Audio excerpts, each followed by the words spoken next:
네, 안녕하세요. 자, 이번 시간에는 이제 조선 후기 정치, 경제 부분을 정리하겠습니다. 자, 조선 후기의 정체는 여기 이제 미리 좀 써놨는데, 선조 때부터 붕당 정치가 시작된다 그랬죠. 그래서 이제 붕당 정치를 하나 정리를 해 놓는 거고, 그 다음에 정치기구가 개편된다 해가지고, 조선 후기에는 정치기구가 비변사 반드시, 비변사가 최고 기관화 됩니다. 자, 그래서 그거 하나 반드시. 자, 그래서 조선 후기는 이거 삼포외란을 계기로 설치된 관청 맞죠? 그래서 삼포외란을 계기로 설치된 비변사가 국정 최고 기관화 됩니다. 그래서 조선 후기야, 이게 조선 후기. 조선 후기 최고 관청은 의정부 이러면 안 돼. 비변사라고 해야 돼. 그래서 상대적으로 의정부의 기능은 약화된다. 자, 그래서 그거 하나 간략하게. 그 다음에 두 번째.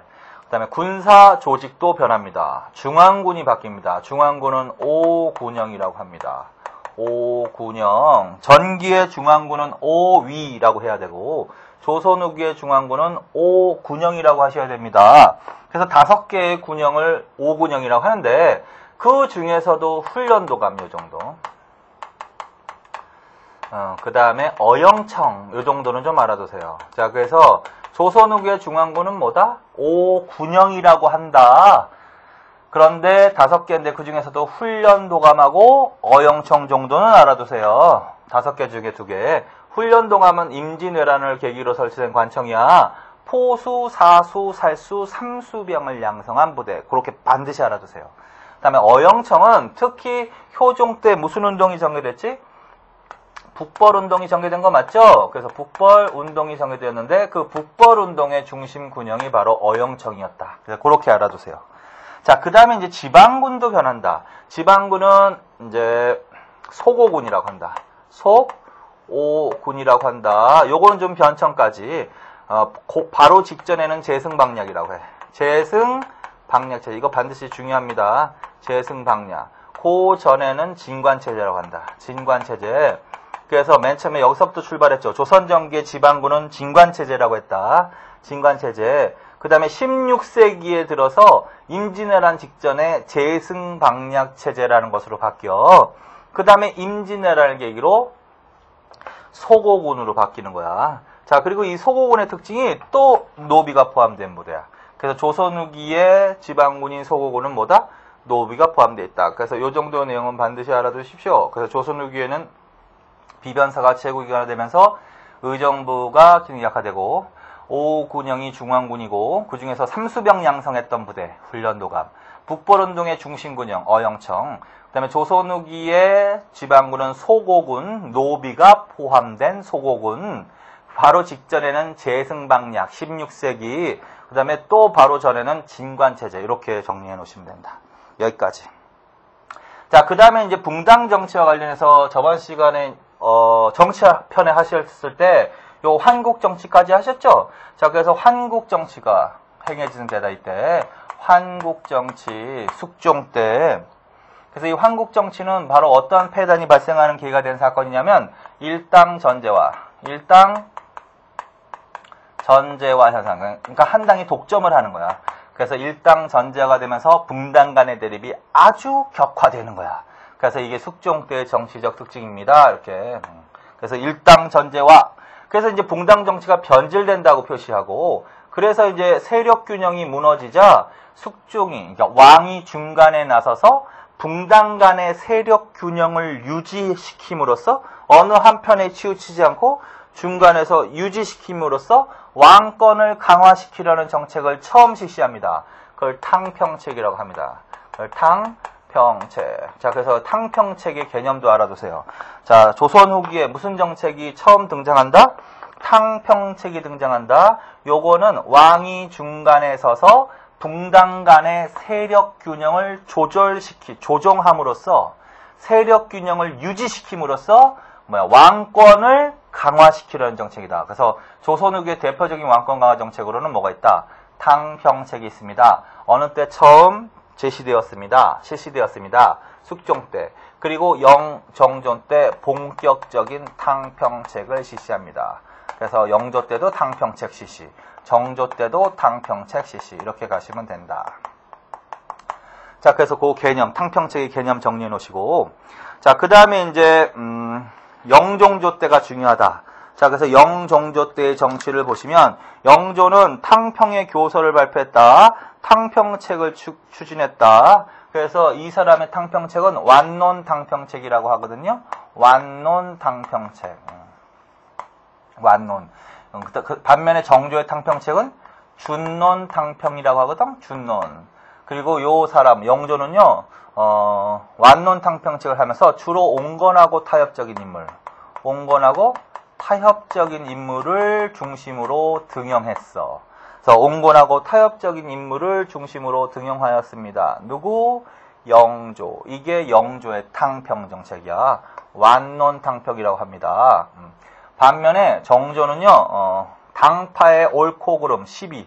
당파의 옳고 그름을 명백히 가리면서, 당파의 시비를 명백히 가리면서, 시파를 등용합니다. 시파.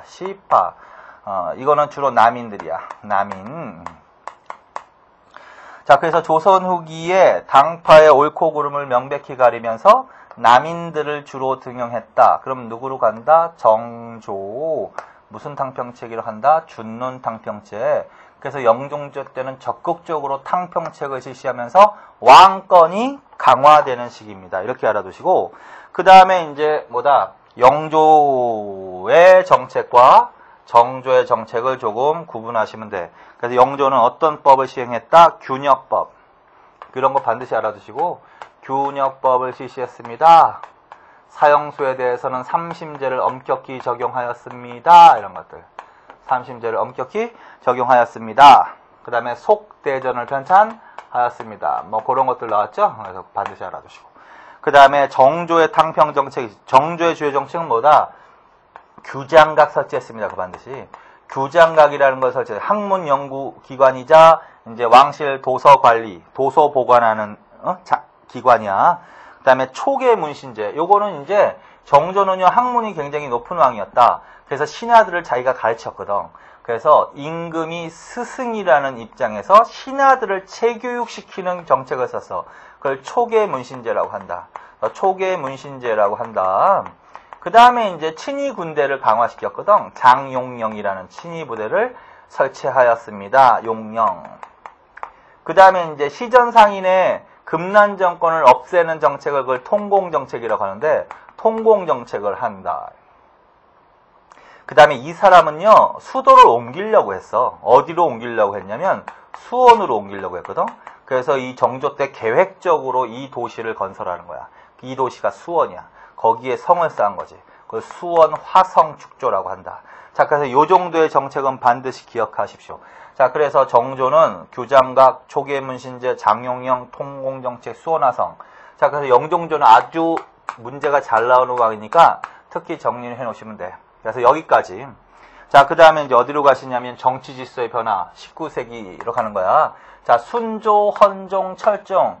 요 때가 몇 세기에 해당된다? 19세기에 해당되는데, 요 때 정치를 무슨 정치기라고 하냐면 세도 정치기라고 하거든요. 세도 정치기. 그래서 요 때 정책 특징을 간략하게 정리하는 거야. 이때의 특징은 어린 임금이 즉위해. 임금이 다 어려. 다 미성년자. 그래서 어린 임금이 왕이 됨에 따라서 왕권이 약화되고 왕 주변, 외척 가문으로 권력이 집중되더라는 거지. 자, 그래서 이때의 정치의 특징은 소수의 외척 가문으로 권력이 집중돼서 얘네들이 권력을 독점했다. 그래서 얘네들이 하늘에 나는 새도 떨어뜨릴 정도로 위세가 셌다. 그래서 뭐 원래는 그런 뜻은 아니지만 세도가 그런 뜻도 있어. 자, 그래서 소수 몇몇 외척 가문이 권력을 독점했다. 그래서 이걸 무슨 정치기라고 한다? 세도 정치기라고 한다. 그래서 가장 대표적인 세도 가문이 안동, 김씨, 뭐 풍양, 조씨 이런 가문들. 풍양, 조씨 이런 가문들이 가장 대표적인 이 시대의 세도 가문들입니다라는 거지. 자, 그래서 이제 이때 권력이 소수 가문에 의해 독점되니까 굉장히 정치가 부패했겠죠. 그래서 정치 질서가 해이해지고 기강이 해이해지고 당연히 왕실의 권위는 추락되고 왕권은 약화되고 그 다음에 관리들의 부정부패가 끊이질 않았다. 부정부패, 관리들의 수탈과 탐악이 아주 심하게 일어났다. 심지어는 벼슬도 돈 주고 샀다. 매관매직. 매관매직이 성행했어. 관직을 돈 주고 사고 파는 거야. 과거 제도는 이제 있으나 마나야. 그래서 매관매직. 그래서 정치가 부패함에 따라서 관리들의 매관매직도 성행했고, 그래서 결국은 관리들, 지방간으로 파견된 그 지방간들의 백성들에 대한 수탈도 굉장히 심했을 것이며, 그래서 백성들의 생활이 어려웠을 것이며, 그래서 밀란이 발생하던 때다. 요게 이제 대충 15세기의 뭐다? 정치적 특징입니다. 자, 그래서 여기까지가 이제 조선 후기의 정통치기구의 변화 내용, 붕당정치, 그 중에서도 이제 숙종에서 정조 때까지의 일당전제화 현상과 탕평책, 그 다음에 영종조 때 정책 비교, 그 다음에 세도정책 이런 식으로 정리해 놓으신 겁니다. 자, 그 다음에 이제 대외관계라고 나왔는데, 대외관계는 뭐 다 하셨죠. 선조 때 임진왜란 일어난 거 기억하시죠? 그 다음에 광해군 때는 중리배교 했죠. 실리를 추구하는 중리배교 했죠. 그게 서인들의 반발을 산 거지. 그래서 서인이 주도한 인조 반정이 일어났지. 그래서 인조 때는 서인들이 주도하면서 친명배금으로 바뀌었지. 그리고 친명배금, 그것이 원인이 되어서 결국은 호란이, 후금과 청이 쳐들어오는 거지. 그래서 현실적으로는 굴복했지만 사상적으로는 굴복을 못하기 때문에 그걸 치욕으로 느꼈기 때문에 북벌운동이 전개됐지. 그리고 효종 때는 나선정벌도 단행되죠. 러시아와 2차례 전투에서 승리한 전투. 그 다음에 이제 숙종 때 그 비석 하나 나올 거야. 뭐 북간대첩비. 북간대첩비가 백두산 정계비. 그래서 그것도 하나 정리해 놓으세요. 숙종 때 건립된 이 백두산 정계비를 좀 정리해놔. 자, 숙종 때는 무슨 비석이 건립됩니다? 백두산 정계비가 건립됩니다. 백두산 정계비는 어떤 비석입니다? 조선과 청의 경계선을 기록해 놓은 비석이야. 그러니까 조선과 청의 이 당시에 국경선을 기록해 놓은 비석이라고. 그래서 어떻게 기록되어 있냐면 압록강에서 토문강으로 한다 이렇게 돼 있어. 그래서 압록강과 토문강을 경계로 한다라고 조선과 청의 국경선이 그런 내용이 들어가 있으면 백두산 정계비라고 합니다. 이게 나중에 근대사회에서 간도지방에 대한 영토 분쟁을 일으켰던 비석이야. 자, 그래서 백두산 정계비 그거 기억하세요. 자, 그 다음에 18세기 후반 정조라고 해도 되는데 북학의 개념도 알아두세요. 북학. 이거는 무엇에 반대냐면 북벌에 반대야. 벌은 정벌하자지 학은 배울 학자야. 자, 그래서 북벌은 청을 정벌하자지 이거는 청으로부터 배우자야. 자, 그래서 완전히 정반대되는 사상이죠. 자, 그래서 원래 성리학적 사고방식, 사림들의 사고방식은 북벌, 왜 그러냐면 여진족은 오랑캐라고 생각하거든. 그래서 아무리 현실적으로 힘이 강해도 걔네들은 오랑캐다. 근데 그 오랑캐한테 항복을 했잖아.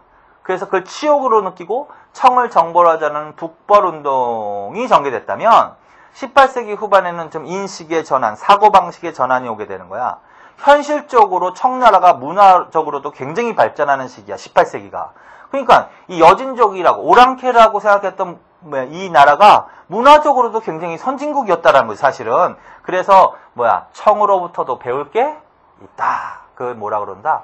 북학이라고 합니다. 북학. 자, 그래서 그 정도의 내용을 정리해 놓으시면 된다. 그 다음에 이제 울릉도하고 독도와 관련된 인물이 나온다. 그 사람도 알아두세요. 그 사람도 바로 숙종 때 활약한 안용복이야. 안용복. 자, 이 사람은 어떤 사람이냐면 동네 어민이야. 부산 어민인데 울릉도와 독도에 고기잡이로 하러 간 거야. 근데 거기에 외인들이 침범해서 고기 잡고 있던 거야. 남의 영토를 침투한 거지. 그래서 내쫓았어. 그리고 일본 정부까지 쫓아갔어. 그래서 일본 정부로부터 울릉도하고 독도가 조선 영토임을 인정받고 돌아온 사람이다. 누구? 안용복. 그래서 그 사람 반드시 알아두세요. 어느 지역과 관련해서 활동한 사람입니다. 울릉도하고 독도. 그래서 그 정도 정리해 놓으시면 된다. 자, 그래서 조선 정치, 후기 정치 정리하시고, 그 다음에 이제 저 파트로 갑시다. 조선 후기의 경제. 자, 조선 후기의 경제는 먼저 이제 수치제도 개편을 하나 정리해놔야 돼. 조선 후기는 무엇을 개편하는 시대다? 수치제도, 세금 걷는 제도 개편이다. 그래서 그거 반드시 3개 알아두세요. 수치제도는 3개가 있었지? 조세, 공납, 역. 그 중에서 이제 조세, 그걸 전세라고도 한다. 영정법. 무슨 법? 영정법이 나옵니다. 인조 때.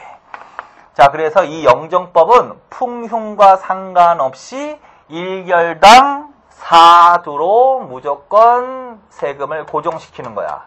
자, 이걸 무슨 법이라고 한다? 영정법. 이걸 세종장 때하고 비교하세요. 조선전기 세종장 때는 풍흉에 따라서 최고는 20개 걷었어. 최저는 4개 걷었어. 그래서 풍흉에 따라 최고 20두에서 최저 4두까지 징수했다. 그러면 뭘로 간다? 전분육둔법, 연분고등법. 그러나 조선 후기에는 그게 나오면 안 돼. 조선 후기에는 풍흉과 관계없이 무조건 1결당 몇 개? 4개. 그걸 뭐라 그런다? 영정법. 자, 그 다음에 공납제도 개편안도 나와야 된다. 말씀드렸죠? 공납은 농민들이 조세보다 납부 절차가 까다로웠다고. 그래서 중간에서 대신 누가 내주고 그 대가를 챙기는 제도가 있었다고. 그걸 방납이라고 했죠. 근데 16세기 들어가서 무슨 폐단이 발생했다? 방납의 폐단이 발생했다. 그래서 100원짜리 걷고 대신 내주고 10,000원 걷는 등 아주 폭리를 취했다고. 그래서 결국은 그걸 시정하기 위해서 이미 개혁안이 등장했었죠. 그걸 뭐라고 그랬지? 쌀로 대신 걷자. 수미법이라고 했지? 누가 주장했지? 그러한 취지로 시행된 게 대동법이야. 자, 대동법입니다. 그래서 대동법도 아주 중요합니다. 반드시 알아두세요. 대동법은 광해군 때 처음 실시한 제도야. 광해군 때 경기도에 처음 실시한 제도야. 그리고 점차 이 실시 지역을 확대시켜 나가서 숙종 때 전국적으로 실시된 제도입니다. 이 제도는 원래 이제 특산물로 걷는 것인데 대신 뭘로 바꿔서 걷는 제도를 말한다? 쌀로 바꿔서 걷는 제도를 말한다. 그래서 원래는 이제 특산물로 걷던 것을 토지에 부과해서 토지 1결당 몇 두를 걷었다? 12두를 내게 했다. 이걸 뭐라 그런다? 대동법. 대동법은 뭐라고요? 개념이. 원래는 뭘로 걷었는데? 특산물로 걷던 것을 대신 뭘로 바꿔 걷었다고? 쌀로 바꿔 걷었다고. 그래서 얼마를 걷게 했다고? 12개. 그걸 뭐라고 한다고? 대동법이라고 합니다. 자, 그 다음에 이제 뭘로 갑니다? 균역법으로 갑니다. 균역법으로 갑니다. 이거는 어느 왕 때 시행됩니다. 아까 했었죠? 영조 때. 영조 때라고. 영조 때 시행됩니다. 이거는 이제 뭐냐면 농민들의 군포 부담을 줄여주기 위해서 한 거야. 조선 후기에 가니까 농민들이 무슨 부담이 세진다? 군포 부담이 세진다. 그래서 군역의 의무자로부터 군포를 걷었어, 정부가. 근데 그 군포 부담이 너무 과해진 거야, 조선 후기에. 그래서 농민의 군포 부담을 반으로 줄여줘, 일단. 그래서 2개 걷던 것을 1년에 대충 군포 2필을 걷었어. 근데 그거를 한 필로 걷어. 그래서 반으로 줄여주고 그 감소된 부분을 지주나 일부 상류층이나 아니면 잡세 수입을 통해서 보충한 제도야. 이걸 무슨 제도라고 한다? 균역법이라고 한다. 자, 개념이 뭐라고? 농민의 군포 부담을 반으로 줄여주고 기타 지주, 일부 상류층, 잡세 등을 통해서 보충한 제도. 이걸 뭐라 그래? 균역법. 어느 때? 영조. 자, 그래서 개념 정도는 좀 알아놔야 돼. 더 구체적인 건 몰라도. 자, 그래서 요 정도. 그래서 요거는 어느 때 나와야 돼? 조선 후기의 수칠제도의 개편 내용입니다. 그래서 영정, 반드시 알아주세요. 영정법, 대동법, 균역법. 예, 거기까지. 자, 그 다음에 이제 서민경제의 발달인데, 뭐, 대충. 조선 후기에는 뭐가 발달하냐면 지주제가 발달한다. 지주제. 지주제가 엄청나게 성황한다. 그래서 주로 양반들이 주로 지주가 되고, 그 다음에 농민들은 주로 양반으로부터 토지를 빌려서 경작하는 전호가 된다. 그게 이제 소장농이야. 그래서 그걸 지주전호제라고 하는 거지.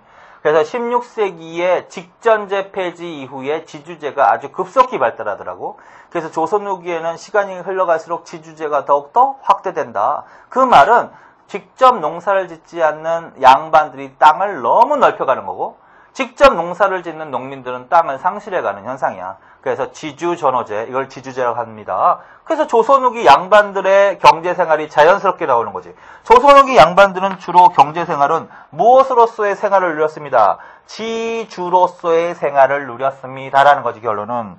근데 결국은 농민들한테 빌려줘서 경작하는 거거든.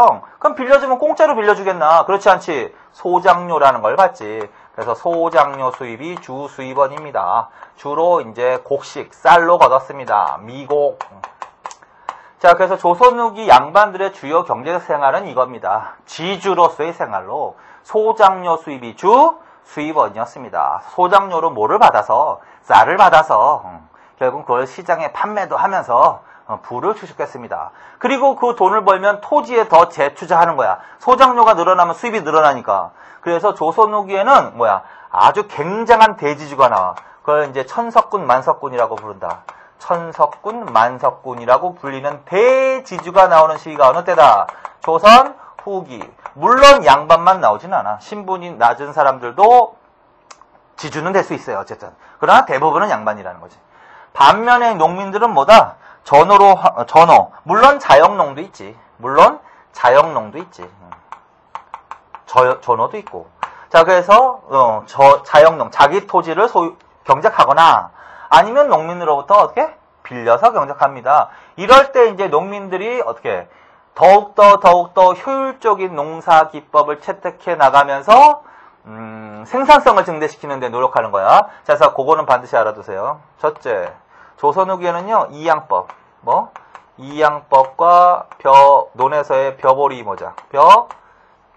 보리 이모작이 전국적으로 확대되는 시기야. 그래서 이양법은요, 논농사에서 직파법에 반대말이야. 논에다 직접 씨를 뿌리는 게 아니라 다른 땅에서 모를 키운 다음에 본 땅에다 옮겨 심는 거. 이걸 모내기법이라고 하는 거지. 자, 그래서 이양법 모내기법인데, 이게 직파법은 이제 반대말. 근데 조선 전기에는요, 이양법이 남부 일부 지방을 중심으로만 실시되고 있었거든? 근데 조선 후기에는 전국적으로 확대되어 나간다. 그리고 논에서 벼를 수확하면 가을에 보리를 심는 거. 그래서 그걸 벼보리 이모작이라 한다. 이것도 전기에는 남부 일부 지방이야. 근데 전국으로 확대된다. 그런데 이 이양법은요, 직파법에 비해서 노동력이 굉장히 절감돼. 잡초가 많이 자라, 직접 씨를 뿌리면. 근데 이양법은 잡초가 덜 자라. 대략 70% 이상이 감소가 돼. 직파법에 비해서 노동력이. 10명이서 100평을 지었다면 이양법으로 지면 3명으로 100평을 질 수 있어. 노동력이 절감될 수 있어. 그러면 더 경작지 규모를 적은 인원으로 더 넓은 토지를 경작하는 게 가능해지지. 그걸 광작이라고 합니다. 자, 조선 후기엔 뭐가 성행합니다? 광작이 성행합니다. 그래서 광작은 경작지 규모를 확대시켜 나가는 거. 적은 인원으로 더 넓은 토지를 경작하는 거.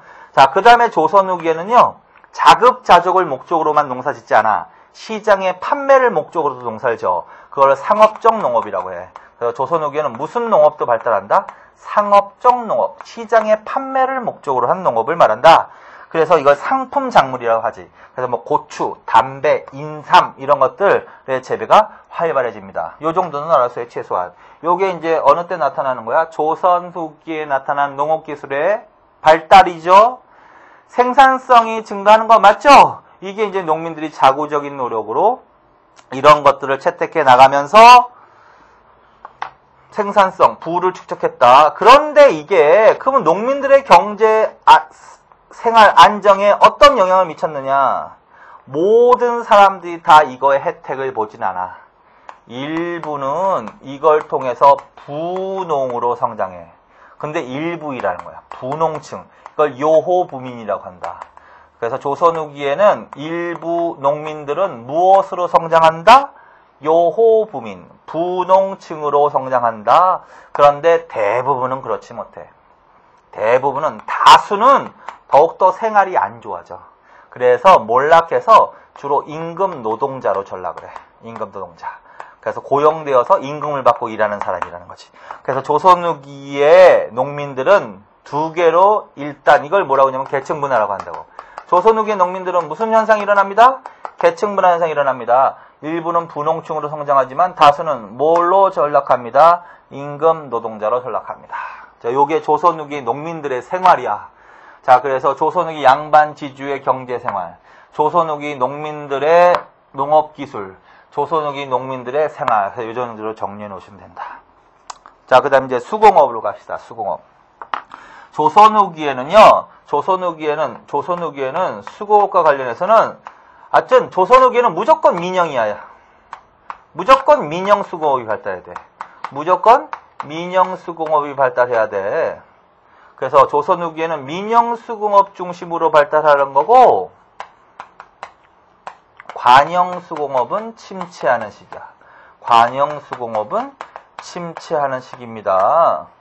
침체로 가야 돼. 그래서 이게 조선 후기의 상황인 거고, 그 다음 이제 민영수공업이 발달해지면서 나타나는 민영수공업자들의 활동이 활발한 거지, 그럼. 근데 이제 민영수공업자들이 활동할 때 크게 상인의 주문에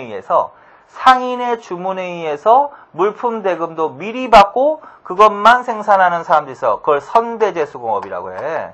선대제 수공업. 자, 선대제 수공업은 어떤 방식으로 물건을 생산한다? 상인의 주문에 의해서만 그 주문된 물품만을 만드는 거야. 미리 물품 대금도 미리 받고. 자, 이걸 선대제 수공업이라고 한다. 반면에 자기가 자기 돈을 투자해가지고 물건을 독자적으로 자기가 스스로 만들어서 판매까지 하는 애들이 있어. 그걸 독립수공업이라고 한다. 독립수공업이라고 한다. 자, 그래서 조선 후기에는 민영수공업자들의 활동이 활발한 거. 그런데 대다수는 그런데 선대제야.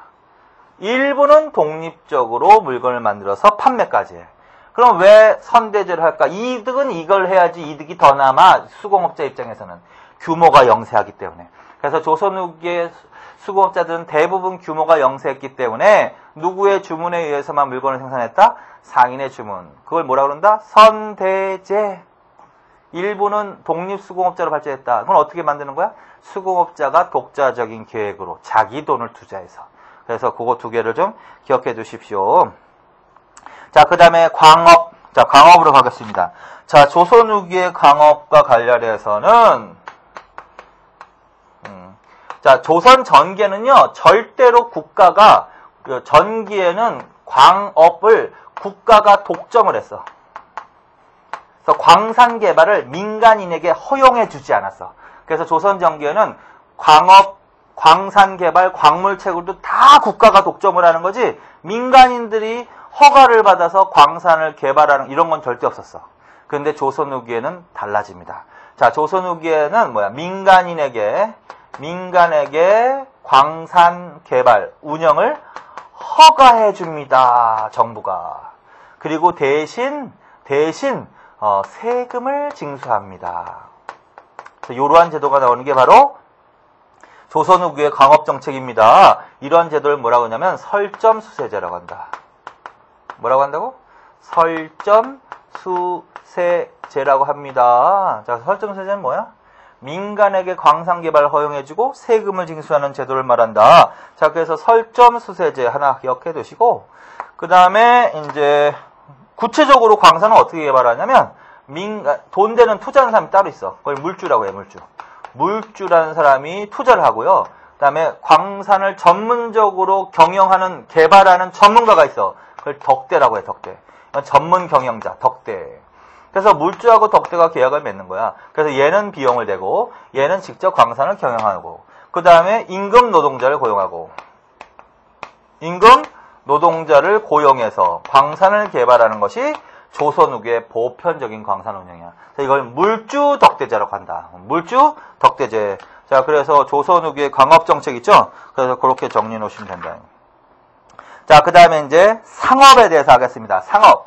자, 조선 후기에는 상업도 발달을 해. 조선 후기의 상업도 발달하는데, 조선 후기에는 특히 이제 공인들의 활동이 활발한다. 공인은요, 대동법 시행 이후에 나온 거야.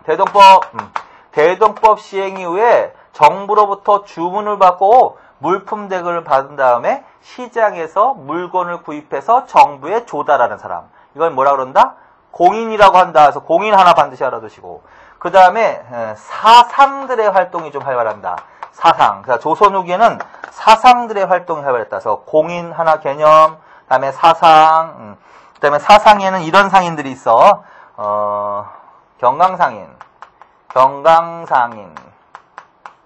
이 사람들은 주로 한강을 중심으로 미곡 어물을 운송 판매한 사람들이야. 한강 나오면 무조건 경강상인. 그 다음에 개성상인. 개성상인은 개성을 중심으로 한 송상이라고도 한다. 이 사람들은 주로 인삼을 재배 판매한 사람들 말한다. 자, 그 다음에 의주의 만상. 이건 평안북도거든요. 얘는 주로 청과 무역한 사람들이야. 그 다음에 동네의 내상. 부산이지. 동네 내상은 주로 외와 무역한 애들이야. 그 다음에 객주와 여각. 얘네들은 주로 이제 포구를 중심으로 활약하면서 주로 물건의 매매를 중개하는 게 주 업무고, 기타 보관, 숙박업, 금융업 등을 한 상인들을 객주하고 여각이라고 한다. 자, 그래서 요 개념 정도 알아두세요. 자, 조선 후기엔 누구의 활동이 활발했습니다? 공인과 사상. 자, 사상의 종류는 뭐가 있었습니다? 경강상인, 개성상인, 만상, 내상, 객주하고 여각. 한강, 경강상인, 인삼, 개성상인, 청가무역, 만상, 외화무역, 내상, 상품의 판매를 중개, 숙박, 보관, 금융업, 객주, 여각. 자, 그 다음에 조선 후기에도 시전상인이 있어. 근데 조선 후기의 시전상인들과 관련된 정책이 하나 나와요. 정조 때 신해통공정책. 반드시 알아두세요. 정조 주기현왕이죠. 정조.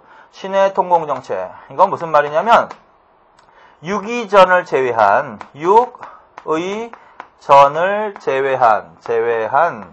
시전상인의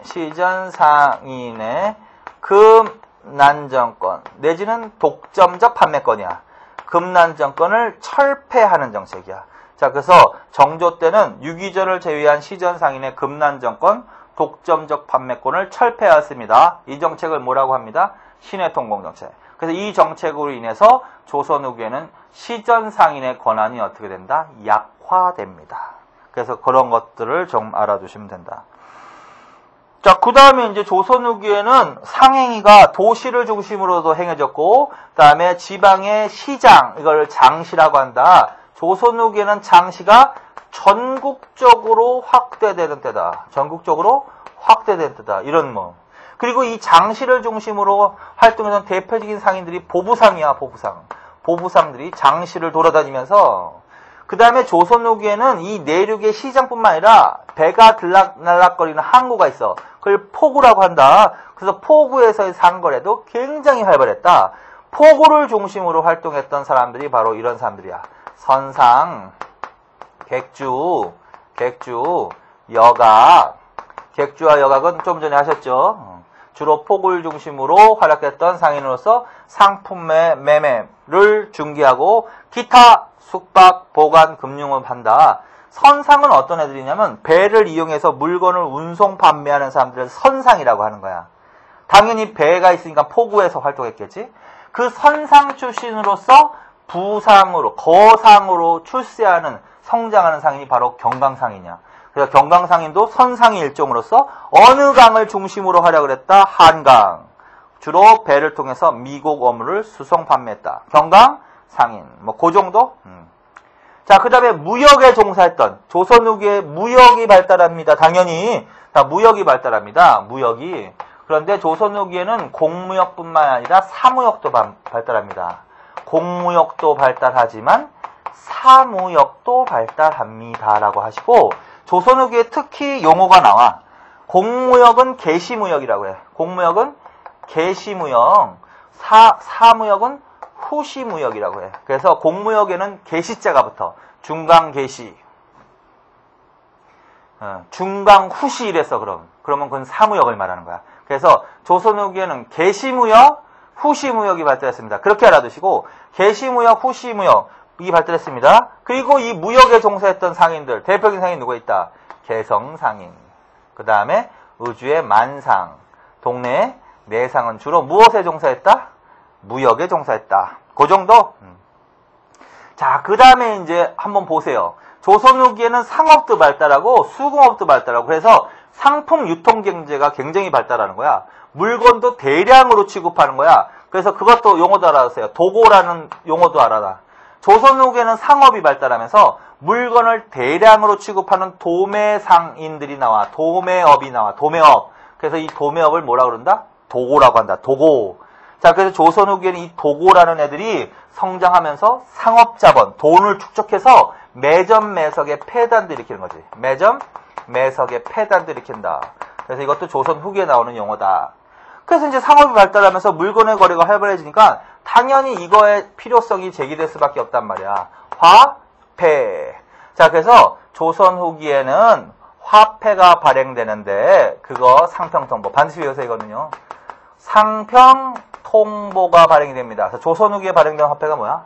상평통보입니다. 그런데 이때는 발행만 된 게 아니라 전국적으로 유통까지 돼. 그래서 일반적으로 사용돼. 자, 그래서 조선 후기에 발행된 상평통보는 유통이 부진했다 이러면 안 되고 일반적으로 거래에 사용되었습니다. 그게 이제 상평통보입니다. 이렇게 그거 알아두시면 돼. 자, 그래서 여기까지. 그래서 여기까지가 지금 조선 후기의 경제하고 그 전에 했던 정치를 좀 요약해 드린 겁니다. 여기까지 하겠습니다. 수고하셨습니다.